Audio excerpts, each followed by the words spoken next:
पूजा पाठ से संबंधित जरूरी ध्यान देने योग्य बातें। देवी देवताओं को पूजने से मन को शांति मिलती है और घर से दुख दर्द दूर होते हैं। इसी कारण पुराने समय से ही ये परंपरा चली आ रही है। कहते भी हैं कि जब कुछ समझ में न आए तो सब भगवान पर छोड़ देना चाहिए, वो सब अच्छा ही करते हैं। इसीलिए जिन घरों में हर रोज पूजा की जाती है वहां का वातावरण सकारात्मक और पवित्र रहता है। दरिद्रता दूर रहती है। दीपक और अगरबत्ती के धुएं से स्वास्थ्य लाभ होता है। इससे नुकसान पहुंचाने वाले सूक्ष्म कीटाणु मर जाते हैं। शास्त्रों के अनुसार पूजन के लिए कई आवश्यक नियम बताए गए हैं। इन नियमों का पालन करते हुए पूजा करने पर श्रेष्ठ फल प्राप्त होते हैं। महालक्ष्मी सहित सभी देवी देवताओं की कृपा मिलती है। यहाँ जानिए 21 नियम जो कि घर के मंदिर में पूजा करते समय ध्यान रखना चाहिए। 1. किसी भी भगवान के पूजन में उनका आवाहन करना, ध्यान करना, आसन देना, स्नान करवाना, धूप दीप जलाना, अक्षत, कुमकुम, चंदन, पुष्प, प्रसाद आदि अनिवार्य रूप से होना चाहिए। 2. पूजन में पान का पत्ता भी रखना चाहिए। ध्यान रखें, पान के पत्ते के साथ इलायची, लौंग, गुलकंद आदि भी चढ़ाना चाहिए। पूरा बना हुआ पान चढ़ाएंगे तो श्रेष्ठ रहेगा। 3. देवी देवताओं को हार, फूल, पत्तियां आदि अर्पित करने से पहले एक बार साफ पानी से अवश्य धो लेना चाहिए। 4. सभी प्रकार की पूजा में चावल विशेष रूप से चढ़ाए जाते हैं। पूजन के लिए ऐसे चावल का उपयोग करना चाहिए जो अखंडित हो यानी टूटे हुए ना हो।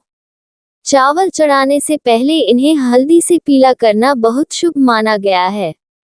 इसके लिए थोड़े से पानी में हल्दी घोल लें और उस घोल में चावल को डुबोकर पीला किया जा सकता है। 5.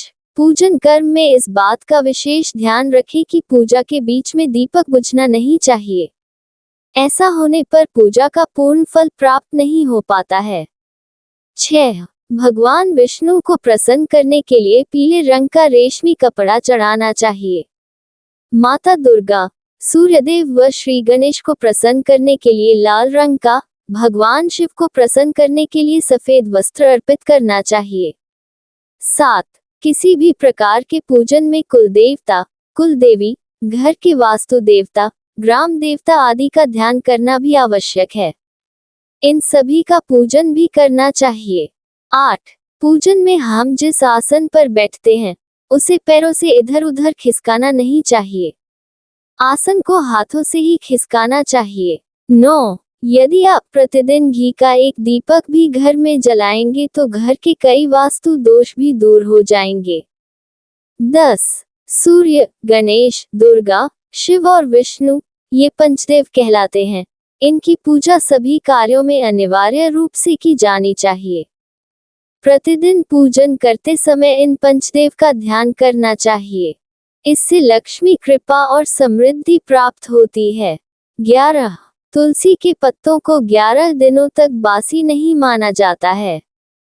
इसकी पत्तियों पर हर रोज जल छिड़ककर पुनः भगवान को अर्पित किया जा सकता है। 12. दीपक हमेशा भगवान की प्रतिमा के ठीक सामने लगाना चाहिए।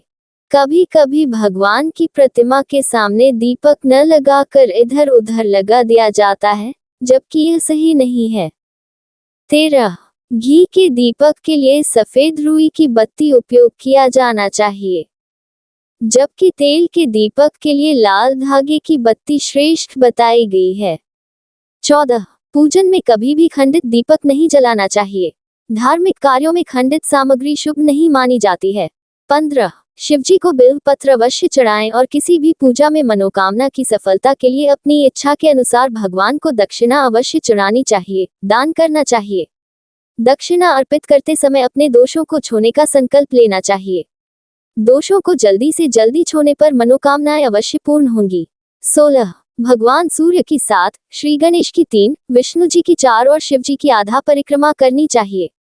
17. घर में या मंदिर में जब भी कोई विशेष पूजा करे तो अपने इष्ट देव के साथ ही स्वस्तिक, कलश, नवग्रह देवता, पंचलोकपाल, षोडश मातृका, सप्त मातृका का पूजन भी अनिवार्य रूप से किया जाना चाहिए।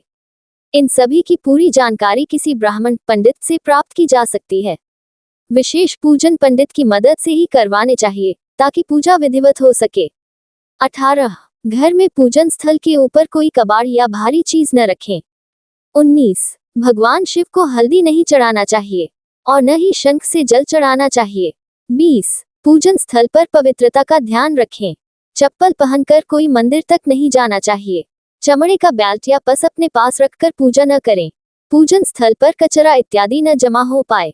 21. मंदिर में लगे सूखे हार फूल हटा देने चाहिए। 22. शास्त्रों में बांस की लकड़ी जलाना मना है, फिर भी लोग अगरबत्ती जलाते हैं। ये बांस की बनी होती है। अगरबत्ती जलाने से पितृदोष लगता है।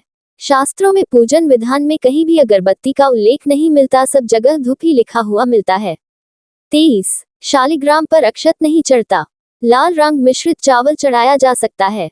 24. हाथ में धारण किए पुष्प, तांबे के पात्र में चंदन और चर्म पात्र में गंगाजल अपवित्र हो जाते हैं। 25. पिघला हुआ घी और पतला चंदन नहीं चढ़ाना चाहिए। 26. दीपक से दीपक को जलाने से प्राणी दरिद्र और रोगी होता है। दक्षिणाभिमुख दीपक को न रखें। देवी के बाएं और दाहिने दीपक रखें। दीपक से अगरबत्ती जलाना भी दरिद्रता का कारक होता है। 27. द्वादशी, संक्रांति, रविवार, पक्षांत और संध्याकाल में तुलसी पत्र न तोड़ें। 28. प्रतिदिन की पूजा में सफलता के लिए दक्षिणा अवश्य चढ़ाएं। 29. आसन, शयन, दान, भोजन, वस्त्र संग्रह, विवाद और विवाह के समयों पर छींक शुभ मानी गई है। 30. जो मलिन वस्त्र पहनकर, मूषक आदि के काटे वस्त्र, केशादि बाल कर्तन युक्त और मुख दुर्गंध युक्त हो, जप आदि करता है, उसे देवता नाश कर देते हैं। 31. मिट्टी, गोबर को निशा में और प्रदोष काल में गोमूत्र को ग्रहण न करें। 32. मूर्ति स्नान में मूर्ति को अंगूठे से न रगड़ें। 33. पीपल को नित्य नमस्कार पूर्वाहन के पश्चात दोपहर में ही करना चाहिए, इसके बाद न करें। 34. जहां अपूज्यों की पूजा होती है और विद्वानों का अनादर होता है, उस स्थान पर दुर्भिक्ष, मरण और भय उत्पन्न होता है। 35. पौष मास की शुक्ल दशमी तिथि, चैत्र की शुक्ल पंचमी और श्रावण की पूर्णिमा तिथि को लक्ष्मी प्राप्ति के लिए लक्ष्मी का पूजन करें। 36. कृष्ण पक्ष में, ऋक्तिका तिथि में, श्रवणादि नक्षत्र में लक्ष्मी की पूजा न करें। 37. अपराह्न काल में, रात्रि में, कृष्ण पक्ष में, द्वादशी तिथि में और अष्टमी को लक्ष्मी का पूजन प्रारंभ न करें।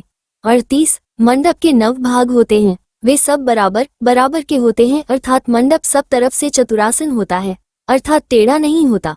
जिस गुण की श्रृंगार द्वारा रचना नहीं होती वो यजमान का नाश करता है।